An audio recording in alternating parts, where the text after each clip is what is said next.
दोस्तों, आपने शॉपिंग करते वक्त अक्सर देखा होगा कि किसी चीज़ के प्राइस टैग पर उसका प्राइस अधिकतर 99, 199, 299 या इसी तरह से कोई और होता है। लेकिन क्या आपने कभी सोचा है कि प्राइस अधिकतर इस तरह से ही क्यों लिखे जाते हैं, जबकि 99 को 100, 199 को 200 और 299 को 300 या इसी तरह से और प्राइस में मात्र 1 रुपया बढ़ाकर लिखने से राउंड फिगर भी हो जाएगा और 1 रुपया कस्टमर को वापस करने का झंझट भी खत्म हो जाएगा। लेकिन फिर भी इन प्राइस को इस तरह से नहीं लिखा जाता।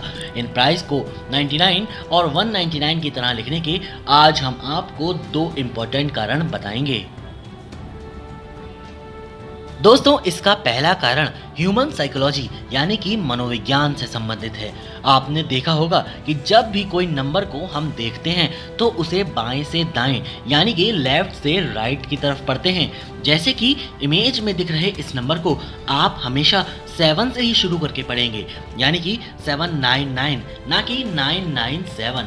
तो होता ये है कि जब प्राइस टैग पर हम 299 या 399 या इसी तरह का कोई प्राइस पढ़ते हैं तो अधिकतर लोगों का दिमाग इसे लेफ्ट से राइट की तरफ राउंड फिगर कर देता है। ये 299 और 399 की तरह के प्राइस हमें 200 और 300 के करीब दिखने लगते हैं और हम कम प्राइस समझकर झट से शॉपिंग कर लेते हैं।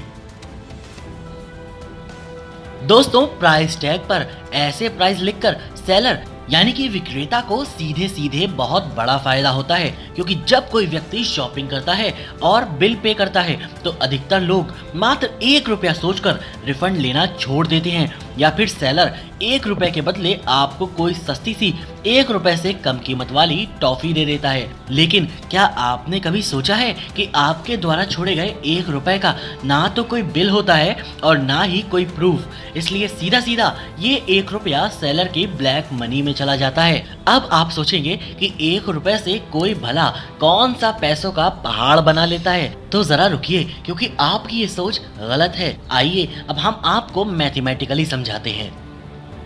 मान लीजिए किसी सेलर के किसी देश में कुल 100 आउटलेट्स हैं।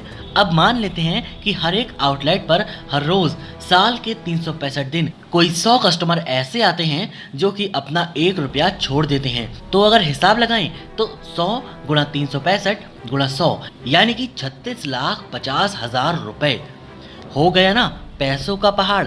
और ये पैसा ही वो होता है जिसका कोई हिसाब किताब नहीं होता, ये सीधा सेलर की ब्लैक मनी में चला जाता है।